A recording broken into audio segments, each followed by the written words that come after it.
This is Andi Purewal for Boxing News. I'm joined by WBO World Champion Chris Billam-Smith here in Manchester. Chris, firstly, how are you? How's life?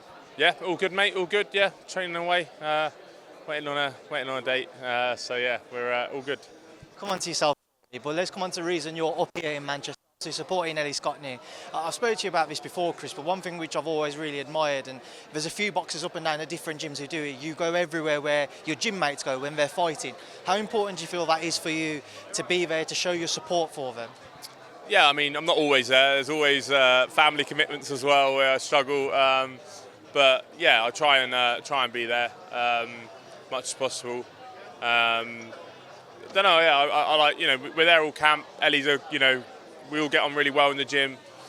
There's a lot of conversations that go on through camp about camp and the fights and stuff. So yeah, it's just nice to be there, and I love a fight week as well. Talk about Ellie Scotney. What are you expecting to see from her come Saturday night? An improved version. She hasn't really ever. I know she had like a close fight earlier on, but since then she's dominated every fight. But it'll be another dominating performance in a unification fight. I'm expecting. She looks like she's improved her punch power in camp. So hopefully, we might get her first stoppage, and that's what I'm hoping for. But most important thing's to win.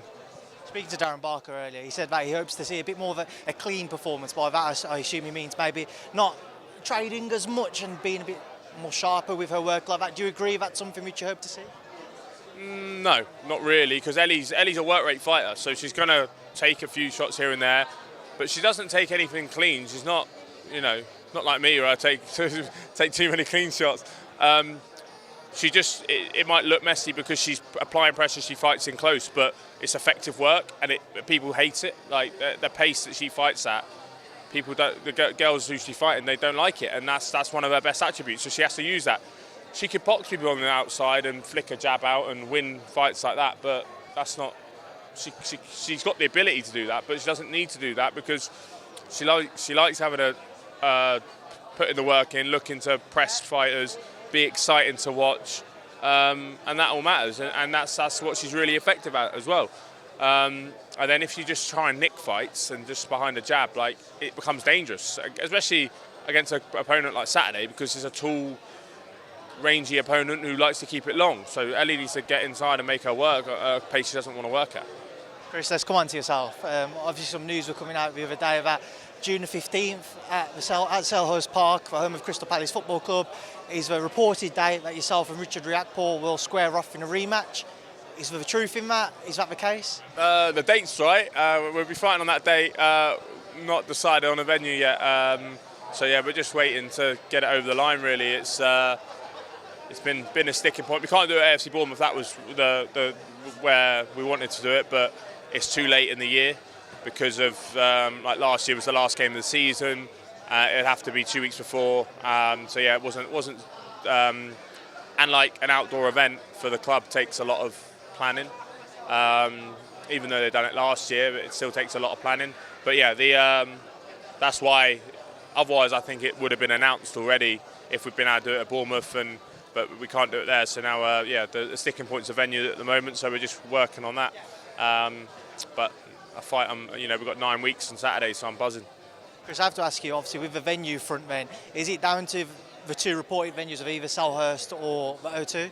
Yeah, I think so. I think it's between them two. So, we'll see. As the champion, is it something you're keen on, going to Selhurst Park, going to Crystal Palace, or do you think it's unfair that you have to do that, if it was to be the case? I wanted it at the O2 because that's where we had our first fight, and I want to avenge my loss there. That would have been sweet for me, but it's the game, unfortunately, and obviously, ideally, we would have had it at Bournemouth, but the contract needs to be right. Put it that way. How do you think in terms of fans attending the event, how do you think it would fare? How many fans do you think would get through at Crystal Palace? Do you think it would sell well, not maybe as well as what it would at Bournemouth, but do you think it could match less? How do you think? You don't know, because obviously if you do a fight at a stadium, the club has the data for all the season ticket holders, so maybe they'd attend. But Richard can't sell a ticket. Like, he's never ever been a ticket seller. That's just the way it is, and that's the truth. And yeah, so then I'd bring a few thousand, I think, up from Bournemouth, wherever it is, the O2 or Selhurst Park. But yeah, I don't know how it's going to sell ticket wise. Obviously, you want it to be full as possible. But yeah, I wouldn't. Yeah, I'm not sure how it would sell. Most people would agree, Chris, that between the pair of you, you've shown the developments more so than what Richard has since the first fight. So Richard had that period of inactivity and hasn't necessarily been maybe as active since or had the same level of fights as what you have. But when you study Richard now, how do you think it compares to the first fight? How do you see those developments in him? He's improved in some areas, but I don't think that benefits him in fighting me. He's more patient. He's less.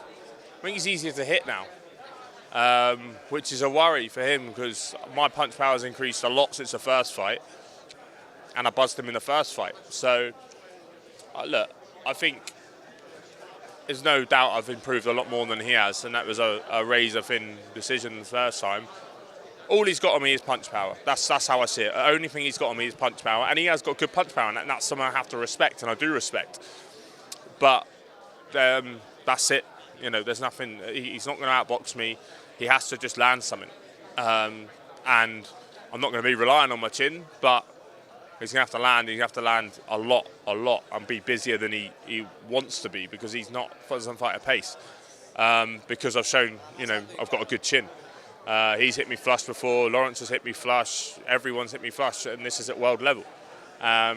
So, yeah, it's won't be relying on my chin. I'll still have to, you know, be neat and not let as many shots through because he is a good puncher and he can punch in all different ranges and different punches. It's not like he's just got a big backhand. He's got good shots. Every shot he throws is a weighty shot. But yeah, I think he's more vulnerable for my style. For me fighting him now, I think it'll be a lot easier. Because you mentioned Lawrence Okolie there as well. We know he had a rematch clause with yourself, which he didn't make good of. Now he's moving up to Bridgerweight. How do things sit with that now? Do you imagine that's just him moving on now and you won't really cross paths again in the future? Yeah, never say never. That Bridgerweight scene or whatever it's called, super cruiser scene is hasn't really, you know, set off yet. Never say never, but I've got my eyes set on Richard, and then I want to unify. So he won't be coming back down to cruiserweight. So for now, I can't see it happening. But yeah, never say never. Zurdo Ramirez, new champion the other day. I saw you weren't too pleased with DAZN, maybe not mentioning you in a tweet for a potential fight there. What would you make of a potential Zurdo Ramirez fight? What did you make of his victory against Billam-Smith-Richard? I thought he boxed really well. I thought he boxed really, really well, and he showed, you know, he's not just like a southpaw boxer. He gritted it out at times against a good champion, a tough, you know, person in Billam-Smith-Richard who's punches hard, took some clean shots, so he showed his chin at the weight.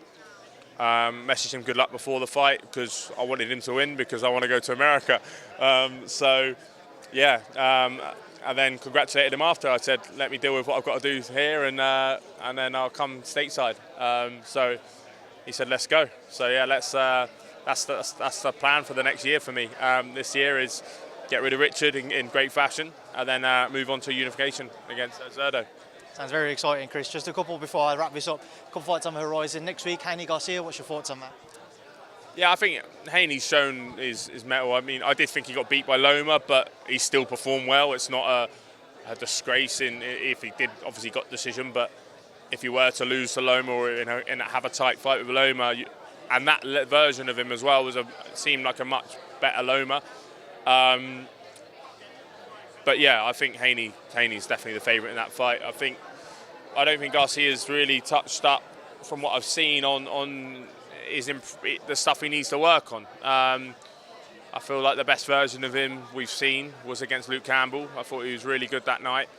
Showed a lot of grit and stuff, but I don't know, maybe stuff's gone to his head in a way, or yeah, he just doesn't seem like he's really touching up, and there's a few mistakes that seem, like they're still there. Canelo-Munguia on May the 4th again. Chris, your thoughts, please. Munguia is a good fighter. I don't think he's a big enough super middle to really, to have an effect on Canelo. I think Canelo will win that one, but I think it'd be interesting to see how he approaches it, because once again, I think we've seen the best version of Canelo. I think that those days are gone, but I think Munguia looked really good against Ramirez. He did a lot of good things in sort of the way he approached the fight, and he was constantly keeping him mentally engaged. But I'm excited for both those fights. Still fancy cruiserweight Canelo? Yeah, he ain't coming to cruiserweight. He ain't coming to cruiserweight. He want to come to 180, which he claims is cruiserweight, which technically it is, but that's not really. You can drop them pounds, Chris. I can't drop 20 pounds. That's for sure. I'm a fully fledged cruiserweight now. I'm one of the bigger champions as well. So you look up Okolie and Breedis. They're both about 6'1", 6'2". I'm 6'3". And they're just a bit shorter. So yeah, I couldn't get down to 180. Chris, I appreciate your time as always. Thank you. I look forward to an announcement soon. Nice one. Cheers, mate.